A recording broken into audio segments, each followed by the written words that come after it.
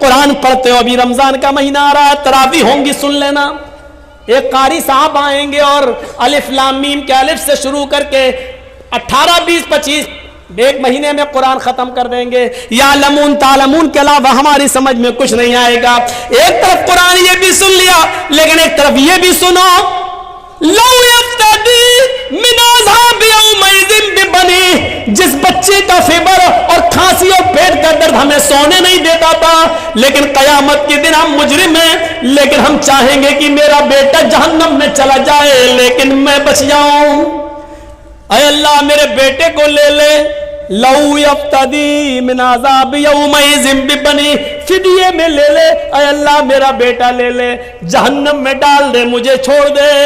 وصاحبتی وبنی، ایک رات جس عورت کے بنا نہیں رہ پاتے، اے اللہ میری بیوی لے لے اور جہنم میں ڈال دے لیکن مجھے چھوڑ دے.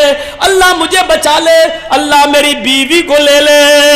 واخیہ، یہ میرا بھائی ہے، اس کا باپ میرا باپ ایک ہے، اس کی ماں میری ماں ایک ہے، اس کی رگوں میں میرے باپ کا میری ماں کا خون دوڑ رہا ہے، میری رگوں میں بھی میرے باپ ماں کا خون دوڑ رہا ہے. بھائی بھائی کے لیے جان دینے کو قربان ہوتا ہے دنیا میں، لیکن قیامت کے دن وہ بھائی کہے گا اللہ یہ میرا بھائی ہے، اس کو تو جہنم میں ڈال دے لیکن مجھے چھوڑ دے. اے اللہ اس کو جہنم کے اندر پھینک دے لیکن مجھے چھوڑ دے، اللہ اس کو ڈال دے مجھے چھوڑ دے. اور آگے والا جملہ وَفَصِيلَتِهِ الَّتِي تُؤْوِيهِ، اللہ یہ میرا خاندان ہے، یہ میرے چچا، یہ میرے بابا، یہ میرے کاکا، یہ میرے نانا، یہ میرے دادا. اے اللہ یہ میرا خاندان ہے، یہ پورا کا پورا کنبہ، پورا کا پورا قبیلہ، پورا کا پورا گاؤں، پورا کا پورا خاندان تو لے لے، ان کو جہنم میں ڈال دے. ثم ينجی، اسے نجات دے دے، اسے بخش دے، اس کو جنت میں ڈال دے، سب کو جہنم میں پھینک دے. کتنا بڑا اسکائی لیب ہے یہ، ایک ہلکا سا اسکائی لیب 80 ٹن کا، امریکہ اور انگلینڈ، برطانیہ، مصر، جاپان اور فرانس، اسرائیل، عرب، Europe, Asia, India, Pakistan, Sri Lanka اور بنگلہ دیش سب کی نیند اڑا رہا ہے کہ کہیں ہمارے سر پہ نہ گر جائے. میرے بھائیوں کبھی آپ نے سوچا ہے کہ جہنم کا عذاب کہیں ہمارے سر پہ نہ آ جائے؟ کبھی آپ نے سوچا ہے کہیں ہمیں کو جہنم کا عذاب نہ ملے، کہیں مل جائے؟ ہم تصور کریں کہ کہاں ہیں ہم، فکر کی ہم نے؟ قرآن کہتا ہے یا ایھا الذین آمنوا قوا انفسکم واہلیکم نارا، ایمانوں والو تم اپنے آپ کو بھی جہنم سے بچاؤ اور اپنے بچوں کو بھی جہنم سے بچاؤ. اپنے آپ کو بھی جہنم سے بچاؤ اور اپنے بیوی بچوں کو بھی جہنم سے بچاؤ. کتنے لوگ ہیں جو اپنے آپ کو اور اپنے بیوی بچوں کو جہنم کی آگ سے بچا رہے ہیں؟ دنیا کی تگودو میں اور چاہت میں ہم نے اپنے آپ کو برباد کر لیا ہے، لیکن ہم جانتے ہیں کہ ہمیں ملے گا اتنا ہی جتنا ہماری قسمت کے اندر ہے. ہم اس سے زیادہ نہیں پا سکتے ہیں، نہیں مل سکتا ہے ہمیں اس سے زیادہ، ہم پا ہی نہیں سکتے ہیں. یہاں انسانوں کی حالت یہ ہے، آپ کو 20 سال پرانا ایک واقعہ سناؤں. ہمارے علاقے میں نارتھ یو پی کے اندر، نارتھ شمالی یو پی میں، نارتھ یو پی میں اس کے مشرقی حصے میں، یعنی اس کے ایسٹ کے ایریے میں، نارتھ یو پی کے ایسٹ ایریے میں آج سے 20 سال پہلے ایک سیلاب آیا تھا. آج سے 20 سال پہلے پانی کا ایک سیلاب آیا تھا. وہ سیلاب اتنا خطرناک تھا، وہ باڑھ اتنی خطرناک تھی. ذرا غور سے سننا ادھر، یہ سب ہم جہنم کی طرف آپ کو لے کے چل رہے ہیں. ابھی مالک یوم الدین ہی کی طرف ہم چل رہے ہیں. ابھی ایاک نعبد و ایاک نستعین کا نمبر نہیں آیا، اہدنا الصراط المستقیم کا نمبر نہیں آیا، صراط الذین انعمت علیہم کا نمبر نہیں آیا.